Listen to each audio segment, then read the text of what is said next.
After Trump imposed those sweeping 25% tariffs on aluminum and steel imports, the European Union retaliating with tariffs on up to $28 billion of U.S. goods. Trump making it clear this isn't over, vowing to respond in kind with sweeping retaliatory tariffs early next month. Imagine a trade war unlike anything North America has ever seen, a conflict that could permanently alter the economies of two powerful neighbors. Donald Trump has just doubled tariffs on steel and aluminum imports from Canada, sending shockwaves through industry and into the boardrooms of both countries. But what if I told you that Canada has no intention of backing down? Behind closed doors in Ottawa, a staggering $103 billion response is being prepared, aimed at the very lifeblood of the U.S. economy, the oil industry. This is not just a trade dispute, it is a fight for economic survival that could paralyze American manufacturing, send gas prices skyrocketing, and disrupt global supply chains in ways few could have imagined. That's a 10. That's a good one. Yeah.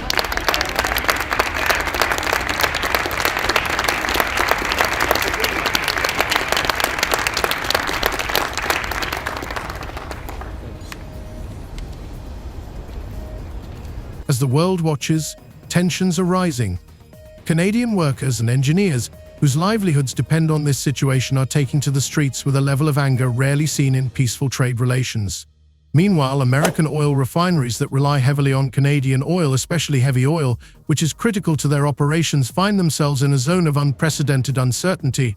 What will happen if supplies are cut off? How will ordinary American consumers feel the pinch at the pump? And will this growing conflict have political consequences that could shake the very foundation of Trump's support? There's been a lot of on and off, some inconsistency. There's no inconsistency. I'm not like a block that just, I won't delay.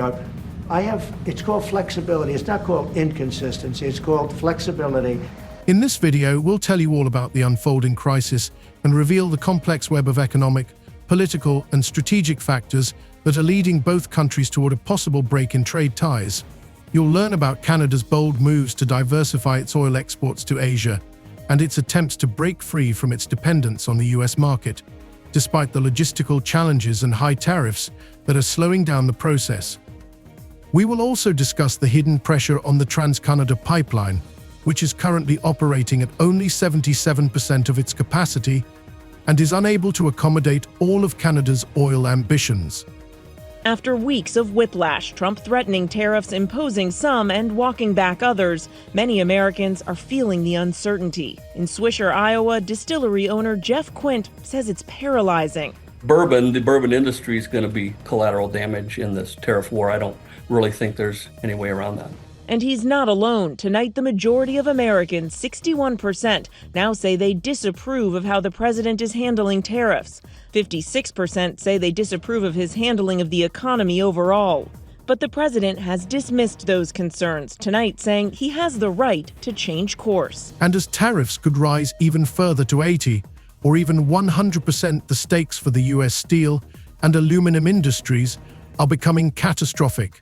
Behind the scenes, diplomats are rushing to organize emergency summits in an attempt to diffuse tensions before the situation spirals out of control.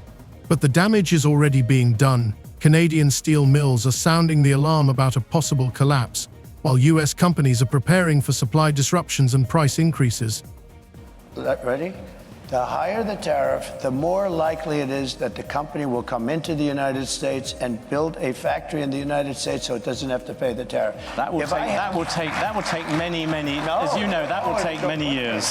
In fact, I'll tell you, there's another theory is that the tariff, you make it so high, so horrible, so obnoxious that they'll come right away.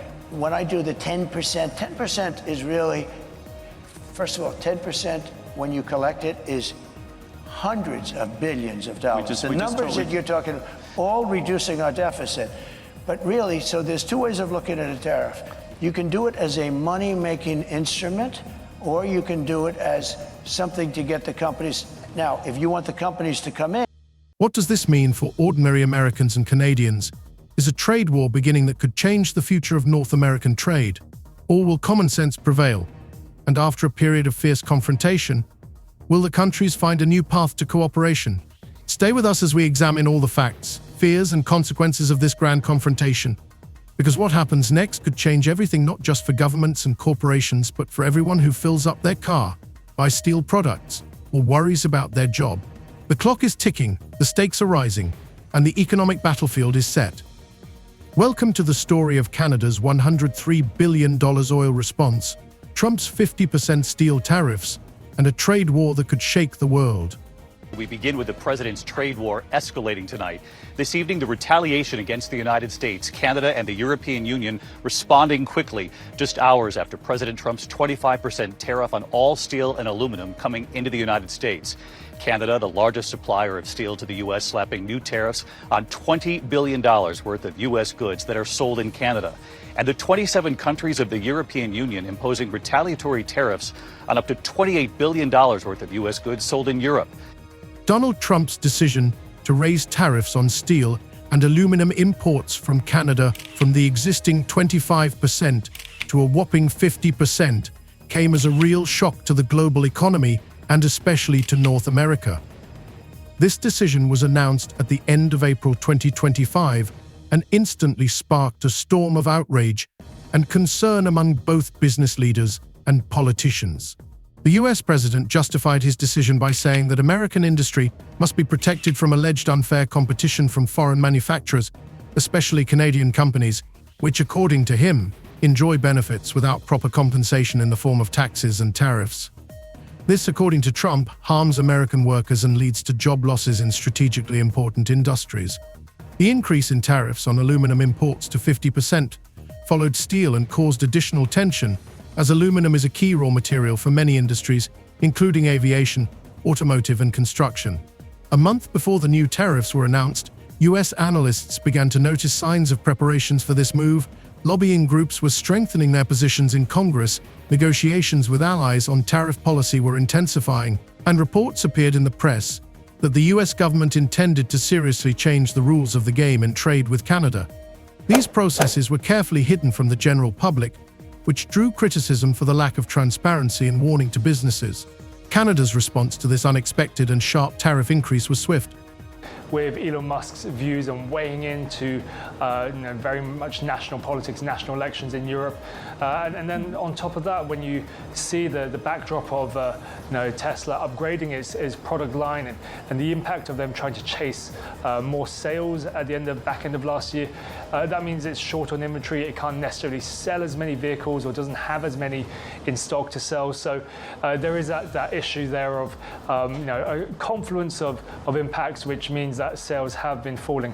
Again, the question is how much more that will impact into February as well, given that the back end of last year, in 2024, Tesla sales did slip overall. The country's government immediately issued a statement calling the US actions economic aggression and an unwarranted attack on Canadian industry. Canada, one of the world's largest producers of steel and aluminum, sees this move as a threat to its economic interests and national security. Just a few days after Trump's announcement, the Canadian government prepared a package of retaliatory measures, including a threat to halt or redirect oil exports worth an estimated $103 billion. These measures are aimed at using the U.S. economy's dependence on Canadian oil as leverage against Washington. And police in Italy are investigating possible arson after a fire destroyed more than a dozen Tesla vehicles. Elon Musk is calling the incident at a Rome dealership terrorism. This comes as Tesla has been the target of recent protests around the world. Within Canada itself, this decision caused a public outcry. Steelworkers and engineers were particularly outraged, many of whom fear losing their jobs and stable incomes due to a possible decline in demand for their products. Social media exploded with comments from Canadians expressing support for the government's tough response and demanding that national interests be protected. In a number of cities, such as Edmonton and Hamilton, mass rallies and demonstrations were held by workers and trade unions with slogans against US tariffs. Against the backdrop of these protests, Canadian political leaders called for unity and prepared for a protracted struggle in the international arena. Economists noted that Canadian steel and aluminum exports to the US amount to approximately $35 billion annually, and doubling tariffs would virtually eliminate the profitability of most of this trade. A sudden increase in duties could lead to the closure of many businesses, which would hurt the Canadian economy and increase unemployment. However, unlike Trump, the Canadian government opted for strategic resistance and diplomatic negotiations. At the same time, there were cases where a number of Canadian companies began to urgently seek alternative markets and even considered investing in expanding production capacity outside North America. In addition to economic arguments, the conflict also took on a serious political dimension. Trump and his administration claimed that Canada was getting too much from its close economic ties with the US, but was not compensating for this sufficiently through tariffs and taxes. In response, Canadian politicians accused the US of protectionism and of trying to undermine the long-term partnership between the two countries. At the government level, preparations began for complex and multifaceted negotiations that included not only trade issues, but also energy security, transport infrastructure, and joint investment projects.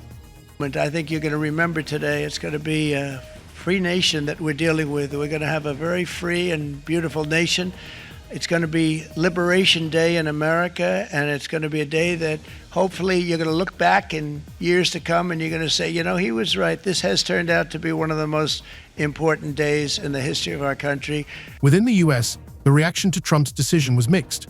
Many business leaders, especially in the automotive and construction industries, expressed concerns that higher tariffs would lead to higher raw material prices, which would negatively affect the final cost of products and competitiveness in the global market.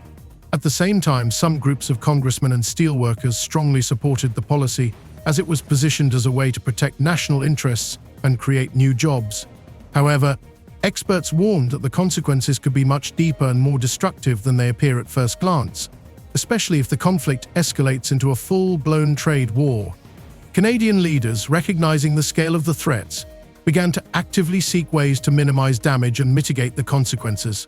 Among the measures proposed were accelerating projects to diversify export routes, investing in innovative low-cost steel production technologies, and expanding cooperation with Asian markets.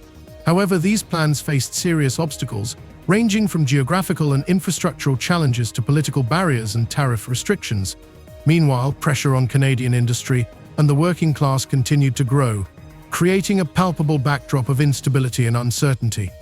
Ultimately, the situation that arose after Trump's announcement of tariff increases became a serious test for relations between the two countries, which had been built on mutual trust and economic integration for decades. The consequences of this conflict could affect not only governments and corporations, but also millions of ordinary citizens whose lives and well-being depend directly on stable trade flows and economic cooperation. The first part of this story, the sudden decision to raise tariffs and Canada's immediate response, set the tone for all subsequent developments, which promised to be difficult and full of unexpected twists and turns.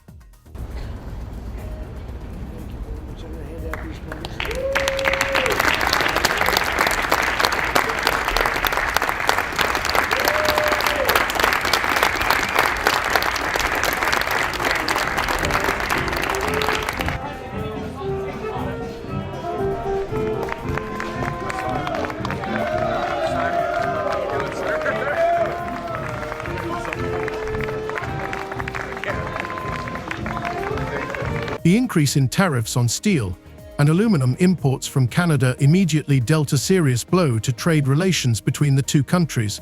The increase in duties not only made Canadian products more expensive on the US market, but also seriously threatened the stability of the entire supply chain. Canadian companies that had been supplying steel and aluminum to the US for many years found themselves in a difficult position. A significant portion of their orders became unprofitable, and attempts to compensate for losses by raising prices on the domestic market failed due to competition and limited demand. Experts noted that such a jump in tariffs was not just an economic barrier, but a direct threat to the existence of many steel and aluminum plants in Canada. Some companies were forced to suspend production, while others considered options for reorienting to markets outside North America, but rapid changes in logistics and high transportation costs made these attempts largely ineffective. In addition to steel and aluminum, oil became a significant factor of pressure. The US is heavily dependent on Canadian oil, especially heavy oil, which is used in US refineries to produce various petroleum products, including gasoline and chemical feedstocks. In light of the new tariffs, Canada viewed oil as a powerful tool to pressure the US. The possibility of a reduction or complete halt in Canadian oil supplies could have led to serious disruptions in the US oil industry's supply chain. Sources in the U.S. energy sector reported that secret negotiations were already underway to secure alternative supplies, but finding quick and cheap solutions was extremely difficult. US President Donald Trump has announced a 25% tariff on all car and light truck imports into the country. It's due to come into effect on April 2nd. Economists and world leaders are warning that it will be a tax on consumers and have a chilling effect on the global economy. But to Americans, Trump paints a rosy picture, predicting that the levies will spur growth. For example, one of the key projects, known as the Pacific Express, designed to transport oil across Canada's west coast to ports from where it could be shipped to Asia, has faced a series of delays. These delays are caused not only by bureaucratic obstacles and environmental protests by local communities, but also by rising pipeline construction costs due to tariff-induced steel price increases. As a result, the project's current efficiency is estimated at only 60% of what was originally planned, which significantly slows down the diversification process and forces Canada to remain more dependent on the US than it would like. In addition, the 77% utilization rate of the existing Trans-Canada pipeline indicates that Canadian infrastructure is not ready to fully replace traditional supply routes. This situation is forcing Canada to simultaneously seek compromises with the US and invest in long-term projects that will only bear fruit in a few years. An important point is that a potential reduction in oil supplies to the US is already being seen as one of the most serious retaliatory measures in the trade conflict, which could lead to a sharp deterioration in the energy market. For the US, the cessation or significant reduction of Canadian oil supplies would entail a number of serious economic problems. According to preliminary estimates, the loss of $30 to $35 billion in supplies per year could destabilize the energy market and cause a chain reaction in related industries. First and foremost, the cost of producing gasoline and other petroleum products will increase, which will directly affect the cost of fuel for end users. Some sources predict that gasoline prices could rise by $30 to $40 per gallon, leading to mass unrest among the population and increasing pressure on politicians in Washington. Logistical disruptions will affect not only the fuel sector, but also the chemical industry, which depends on a steady supply of raw materials for the production of plastics and other materials. Oil disruptions could lead to the shutdown of a number of enterprises and even the closure of some production facilities, causing unemployment to rise and economic activity to decline in regions where the chemical industry plays a key role. Some US experts are already warning that the consequences could be much more serious if the conflict is not resolved in the coming months. However, the tariff increases and possible supply disruptions have caused a wave of concern, not only among economists and business communities, but also among politicians on both sides of the border.